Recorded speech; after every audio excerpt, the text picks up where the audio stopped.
नमस्कार बाळांनो, सर्वप्रथम सर्व विद्यार्थ्यांचे हार्दिक अभिनंदन.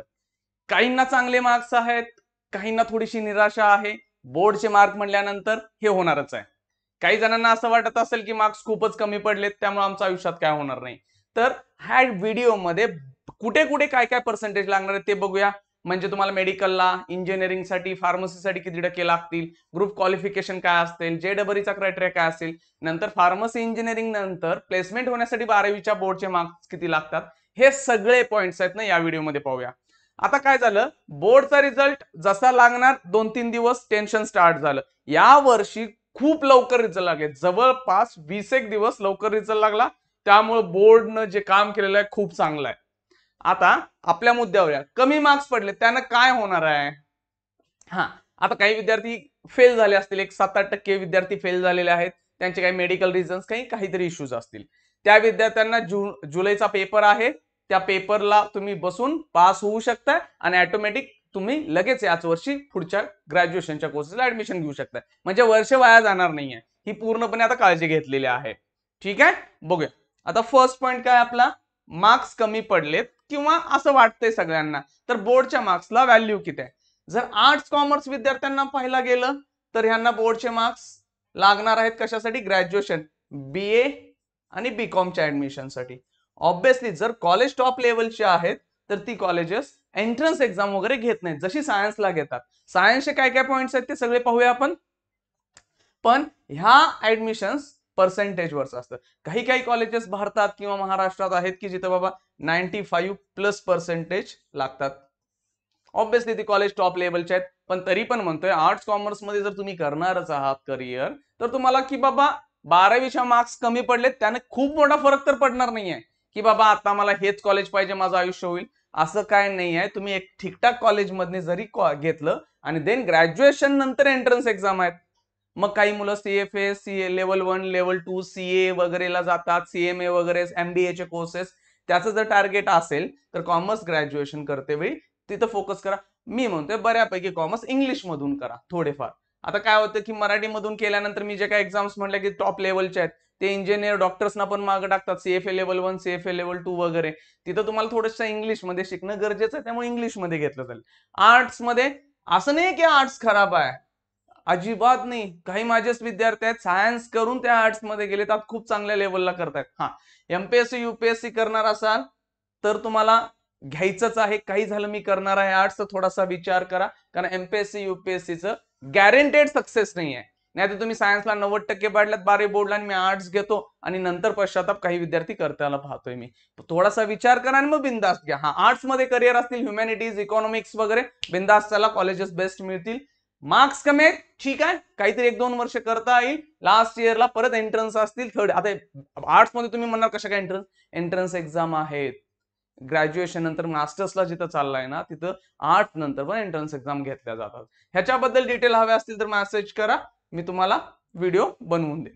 मेन पॉइंट आहे की सायन्सच्या विद्यार्थी बऱ्यापैकी रडत असतात की मला टक्के कमी पडलेत, की माझं हे होणार नाही, ते होणार नाही, मी काय करू. आता तुम्ही काही जरी झालं तर तुमचं ऍडमिशन बोर्डच्या पर्सेंटेजवर आहे का हे पहिला विचार करा.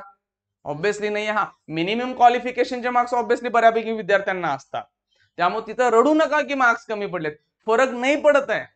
आणि मार्क्स कमी का पडले हा विचार आपण करण्यासाठी आता एक थोडासा वेळ दिला तरी चालेल. म्हणजे काय, मी 2 वर्ष काय केलं बाबा, चला बोर्डचा पेपर 1 वर्षासाठी होता म्हणजे 12वीचा. मी खरोखर प्रामाणिकपणे पूर्ण वर्ष अभ्यास केलाय का, रोज किती तास अभ्यास केलाय, मी तेवढे माझे एफर्ट्स दिलेत का, ह्या प्रश्नाची जर उत्तरं शोधली तर मग कमी पडल्यानंतर की खूप वाईट नाही वाटणार आहे का. मी अभ्यासच केला नव्हता तर मला मार्क्स ऑब्विसली कमी पडणार होते, हे पहिला मान्य करूया आपण. आणि परत इम्प्रुव्हमेंट एक्झाम्स आहेत, ती द्यायचीच असेल इच्छा तर देऊ शकताय, पण सफिशियंट मार्क्स असतील पुढे ऍडमिशन घेण्यासाठी तर गरज नाही पडणार आहे. क्लिअर आहे. कारण आता काही मेसेज पडले, सर मला अपेक्षा होती इतके पडतील पण पडले नाहीत. पण माझ्याकडे एक परफेक्ट उदाहरण आहे की ज्या विद्यार्थ्याला 47% पडलेत, बरोबर 1:15 वाजता तो कार्यकर्ता माझ्या घरी होता. बरोबर 1:15-20 आसपास तो घरी आला, पेढे घेऊन होता. का सर मला 47% पडलेले आहेत. मग अरे सर, विद्यार्थी तो इतका खुश आहे तर मग बाकीच्यांनी इतकं काय रडायचं आहे. असं नाही त्याचे इश्यूज होते, त्याला अभ्यास जमत नव्हता, आवडत नव्हता, फक्त त्याला टार्गेट दिलेलं की तू फक्त 12वी पास हो बा, आपण पुढे बघूया काय करायचंय ते. मग जर तुम्हाला जर रडायचंच ठरलंय तर तुम्ही मग आता 90 आणि 95% पडले तर पण रडू शकताय. काय अर्थ नाहीये ना त्यात. जे पडले त्यात समाधान माना, कारण जे पडले ते तुमचं कष्ट आहे. कमी असतील जास्त असतील हे एक टेम्पररी आहे. सायन्स मधून करिअर पुढे करायचं ना ऑप्शन ठीक आहेत. मग कमी टक्के जास्ती टक्केचा काय आता विचार नाही करायचा. जे पडले ते मजेत चला. पार्टी संध्याकाळी जोरात. 47% सांगितलंय बाबा फटाके फोडायचे आहेत, संध्याकाळी पार्टी सगळ्यांना द्यायचे. कोण काय म्हणायचं म्हणू दे, मापाडी संघटना असत्या 47 पडल्यात तर एवढं दंगा करायचाच. ही लाजली पाहिजेत. एवढे पडणाऱ्यांना पण वाटलं पाहिजे की भाऊ हा एवढा का दंगा करतोय. निवांत जे पडले त्यात खुश राहायला शिकायचं. ठीक आहे. आता सायन्सचे डाऊट पॉइंट्स आहेत ना, इथे किती पर्सेंटेज पाहिजे ते पाहूया. आता JEE चा क्रायटेरिया. आता ज्यांना NIT मध्ये IIT मध्ये, आता JEE मेन्स वाले NIT जातील, JEE ऍडव्हान्स वाले IIT, तिथं ओपन साठी 75% क्रायटेरिया. ऑब्विसली हा तर क्लिअर व्हायलाच पाहिजे. ठीक आहे. अजून एक दोन रूल असतील. आणि दुसरा क्रायटेरिया आता SC ST कास्ट असेल तर त्यांना 65% आहेत. हा ओबीसी वगैरे सगळे इथेच येतील 75%ला. SC ST साठी फक्त 65% क्रायटेरिया आणि देन 75. आणखीन महत्वाचा म्हणजे सेकंड पॉइंट, हा जर क्वालिफाय होत नसेल, समजा ओपन मध्ये आहात 75% क्लिअर करत नाहीये, तर महाराष्ट्राच्या टॉप 20% स्टुडंट मध्ये आलं पाहिजे. आता मागच्या वर्षी काय झालं, टॉप 20% विद्यार्थी हा 75 पेक्षा जास्त लागला पर्सेंट. म्हणजे हे सफिशियंट एवढे पाहिजे तरी होतेच. ह्या वर्षीचा किती लागेल माहिती नाही. काही वर्ष असं झाले 69 70% सफिशियंट होते IIT NIT मध्ये ऍडमिशन. का ते टॉप 20% मध्ये येत होते, पण मागच्या वर्षी ह्याच्यापेक्षा जास्त गेला. मग मी सेफ क्रायटेरिया 75 पडतो समजू. आता काही विद्यार्थी म्हणजे सर आम्हाला पडलेले नाही आणि आमचा JEE स्कोर चांगला आहे काय, मग थोडंसं वाट पाहूया की टॉप 20% बोर्ड रिलीज करेल. 1-2 दिवसात करतं किंवा संध्याकाळी पण, आता ते डिपेंड करते बोर्ड लगेच करेल का. मिळतात ते इझिली मार्क्स, तिथं काय अडचण नाही. हे तिथं हा नसेल क्वालिफाय क्रायटेरिया, तो टॉप 20%चा होतोय काय बघूया. आणि दोन्ही मध्ये जर होत असेल, दोन मधला कुठला पण एक, तर तुम्ही इलिजिबल आहे NIT आणि IIT ऍडमिशन. दोन्ही मध्ये होत नसेल तर मग प्रॉब्लेम आहे बाळांनो, तुम्हाला CET थ्रू दुसरीकडे इंजिनिअरिंग साठी महाराष्ट्रातल्या ट्राय करावं लागेल. किंवा काही कोर्सेस असे पण आहेत, ड्युएल डिग्री आहेत, तिकडे पण ट्राय करावं लागेल. आता पण ते थोडंसं एक वेगळ्या साईडला जातं. फक्त मी NIT IITचं डायरेक्ट ऍडमिशन बद्दल बोललो. दुसरं क्रायटेरिया काय, इंजिनिअरिंग आणि फार्मसी तुम्हाला करायचंय तर महाराष्ट्रामध्ये तुम्हाला इंजिनिअरिंग फार्मसी करायचं, मग तिथं ऍडमिशन तुमचं इंजिनिअरिंग साठी असेल तर ते CET थ्रू असतं. PCM फार्मसी वाल्यांसाठी असेल तिथं PCM CET पण चालते, PCB पण CET चालते. मग फार्मसीला नीट थ्रू पण ऍडमिशन होते, इंजिनिअरिंगला JEE थ्रू पण होत आहे. मग आता हे वेगवेगळे क्रायटेरिया, पण मी आता CETचा एक फोकस करू.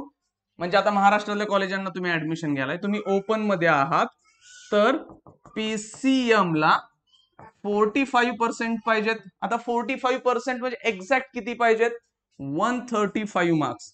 135 मार्क्स पाहिजेत का. 45% 135 होतात, पण 135 लागणार नाही आहेत, 134 लागतात.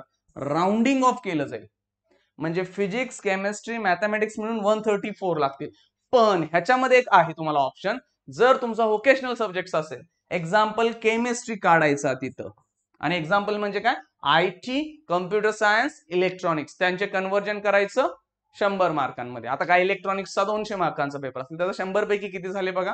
आणि मग फिजिक्स घ्या, मॅथ्स घ्या, आणि तुमचा समजा IT आहे इलेक्ट्रॉनिक्स आहे, त्या 100 पैकी जे काय कन्वर्ट होऊन येतात, IT का 100 मार्कांचाच पेपर असतो, त्याची ऍडिशन 134 झाली पाहिजे. जर झाली तर तुम्ही इंजिनिअरिंगला पण क्वालिफाय आहे, फार्मसीला पण क्वालिफाय आहे. PCM वाले चालतात.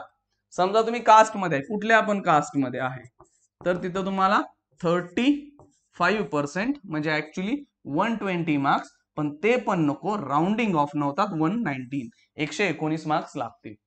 जर एवढे मार्क्स असतील तर तुम्ही ग्रुप क्वालिफाय आहे. सिमिलर 45% 35% फार्मसीसाठी PCBच्या कॅन्डिडेटना पण तेवढाच लागेल. म्हणजे तुम्ही PCM आहे, PCB आहे, तर तुम्हाला इतके मिनिमम मार्क्स पाहिजेत. 134 ओपन साठी आणि कोणत्या एकासाठी 119, 119 लागतील, तर तुम्ही इलिजिबल आहे ऍडमिशन घेण्यासाठी. मेडिकल साठी म्हणजे मेडिकल डॉक्टर होण्यासाठी आता ओपन साठी PCB ला 50% लागतात, म्हणजे 150 मार्क्स लागतीलच. ठीक आहे. कास्ट मध्ये डिपेंड करतंय, 40 to 45% क्रायटेरिया आहे. आता तुम्ही एम्स मध्ये वगैरे हे सगळे बरेच वेगवेगळे क्रायटेरिया, मग आणखीन तिथं 60%, काही ठिकाणी आणखीन 65चा क्रायटेरिया आहे. ते डिपेंड्स ऑन कोर्सेस, युनिव्हर्सिटी. पण एक नॉर्मली ओपन साठी 150 मार्क्सचा क्रायटेरिया आहे. कोण प्रायव्हेट युनिव्हर्सिटीमध्ये जातं तिथला आणि क्रायटेरिया वेगळा असतो. हे थोडंसं वेगवेगळ्या गोष्टी आहेत. 50 आणि 45% क्रायटेरिया आपण चेक करतो. ठीक आहे. पर्टिक्युलर पाहिजे असेल मेसेज करा. पर्टिक्युलर मेडिकलची सगळी प्रोसेस एक्सप्लेन करेन मी. हे झालं की बाबा ऍडमिशन सायन्स थ्रू तुम्ही कुठं कुठं चाललाय. आता राहिला की प्लेसमेंटचा क्रायटेरिया. की प्लेसमेंटचा क्रायटेरिया काय असतो. आता तुम्ही इंजिनिअरिंग फार्मसी असता तर लास्ट इयरला तुम्हाला की बाबा इतके मला मार्क्स पाहिजेत की जेणेकरून मी प्लेसमेंटला बसू शकतोय. बऱ्यापैकी कंपन्यांचे जे काही नियम्स असतात ते मी नियमित एक्सप्लेन करतो. ज्या मोठ्या कंपन्या आहेत मग ज्यांचे पॅकेजेस बाबा 5 लाख पासून ते जवळपास 20-25 लाखांपर्यंत जातात आणि त्याच्यापेक्षा पॅकेज मोठे असतील त्या वेगळ्या कंडिशन्स आहेत. तर मी एक बेसिक क्रायटेरिया सांगतोय. फर्स्ट 10th स्टँडर्ड मध्ये तुम्हाला 10th स्टँडर्डला 60% लागतील. काही झालं 12वीला 60%च पाहिजे. सॉरी 10वीला 60%च पाहिजेत. दुसरा क्रायटेरिया 12th. आता आपला हा आहे तिथेही तुम्हाला 60% लागतात. ठीक आहे. मग आता हे 60% पाहिजेतच. काही विद्यार्थी म्हणतील सर आम्हाला इथं 60% नाही तर बसू देणार का नाहीत. काही कंपन्या करतात. मी काय म्हणतोय ज्या मोठ्या कंपन्यांची लेवल आहे ते हे 2 क्रायटेरिया मागतातच मागतात कारण त्यांच्याकडे फिल्टर करण्यासाठी त्यांच्याकडे ऑप्शन लागतो. प्लस ते 60% आणि इंजिनिअरिंग किंवा फार्मसीचे ऍग्रिगेट मागतात. काही कंपन्या म्हणतात ठीक आहे तुम्हाला किती पर्सेंट तर आम्हाला काय फरक नाही पडत 10वी 12वीला आम्ही तुम्हाला प्लेसमेंटला अलाउ करतो. पण मॅक्सिमम कंपन्या ज्या असतात ते ह्या क्रायटेरियाला असतात. ज्या खूप मोठ्या कंपन्या आहेत म्हणजे महारत्न नवरत्न भारताच्या ज्या कंपन्या आहेत मोठ्या म्हणजे गव्हर्नमेंट एक्झाम्पल भेल वगैरे आहेत त्या क्रायटेरिया काय मागतात 65% मागतात 10वी 12वीला. ह्या 65 मागणाऱ्या खूपच कमी आहेत काय जास्ती नाही आहेत. बोटावर मोजल्या तर 8-10 कंपन्या असतील पण त्यांचे पॅकेजेस खूप हायर लेवलला आहेत. मॅक्सिमम कंपन्या इथं बसतात. मग हा क्रायटेरिया मेंटेन. आता काही विद्यार्थी म्हणतील सर आम्हाला जर पडले नाही तर आता आम्ही गॅप घेऊ का ड्रॉप टाकू का. ऑप्शन आहेत. Improvement exam. इम्प्रुव्हमेंट एक्झामचे फॉर्म्स निघतील आता. इम्प्रुव्हमेंट एक्झाम्सला भरायचे आणि तुम्ही इम्प्रुव्हमेंट जुलैमध्ये देऊ शकताय आणि 60% करायचे असतील तर करू शकताय. नसतील करायचे तरी काय हरकत नाहीये. काय सगळ्याच कंपन्या तुम्हाला बसू देणार असं नाहीये. मग त्या कंपन्या पण तुमचं अकॅडमिक पण बघतील इंजिनिअरिंगचं वगैरे. पण मी म्हणतो की सेफ साईडला हे असं लागतं. कारण स्वतः इंजिनिअरिंग प्लेसमेंट सेलमध्ये वगैरे मी पाहिलंय की तिथं बाबा काय काय कंडिशन्स असतात. ओके. आता इम्प्रुव्हमेंट एक्झाम म्हणजे काय बाबा तुम्हाला सगळे विषय घेऊन बसावे लागतील. 6च्या 6 विषय घ्यायचे पुन्हा प्रॅक्टिकल परीक्षा द्यायची पुन्हा 6 विषय द्यायचे आणि परीक्षा द्यायची. हा त्या परीक्षेला तुम्हाला आता समजा किती पडलेत एक 60% पडलेत समजू आताच्या बोर्डला 60% आहेत. जर तुम्हाला जास्तीचे मार्क्स पडले तर तुम्ही हे सर्टिफिकेट किंवा हा रिझल्ट जमा करायचा नवीन आलेला घ्यायचा. 60 पेक्षा कमी पडले तर तुम्ही घ्यायचं की नाही घ्यायचं हे तुमच्यावर इच्छा आहे. समजा तो एक त्या परीक्षेत तुम्ही फेल झाला तरी पण तुम्ही काय करू शकताय ते नको म्हणू शकताय हे घेऊ शकताय. म्हणजे 2 पैकी कुठला पण तुम्हाला हवा तो रिझल्ट घेऊ शकता तुम्ही. ओके. मग इम्प्रुव्हमेंटला जायचं असेल आता ऍडमिशन प्रोसेसला जायचंच आहे आणि ऍडमिशन प्रोसेस बद्दल इम्प्रुव्हमेंट एक्झाम द्यायची असेल तर देऊ शकताय ज्यांना वाटतं की बाबा मला आणखी चांगले मार्क्स पाहिजे. हा री एक्झाम किंवा आपण जे म्हणतोय ना की बाबा फेल झालेल्यांसाठी किंवा मार्क्स कमी पडलेत एखाद्या विषयासाठी त्याची फोटोकॉपी वगैरे मागवायची असेल त्याचा व्हिडिओ मी नंतर बनवतोय. पुन्हा एकदा सांगतो तुम्हाला बानू मार्क्स कमी पडले टेन्शन घेऊ नका. परीक्षा हे एक आयुष्याचा भाग आहे पूर्ण आयुष्य नाही. लय टेन्शन आलंय बिंदास मेसेज करा. मेसेज आपल्याकडे ग्रुप काय 9545088766 यावर मेसेज करा. आपल्याकडेच आहे तुम्हाला रिप्लाय येतील. लोड घेऊ नका. आणखीन तुमचे काय डाऊट्स असतील ते कमेंट बॉक्स मध्ये टाका. व्हिडिओ क्लिअर तुम्हाला करेन त्या नवीन बनवून त्याच्यावर. चला बाळांनो सर्वांना पुन्हा एकदा बोर्ड रिझल्ट चे चांगले मार्क्स पडले त्याच्याबद्दल हार्दिक अभिनंदन. थँक्यू.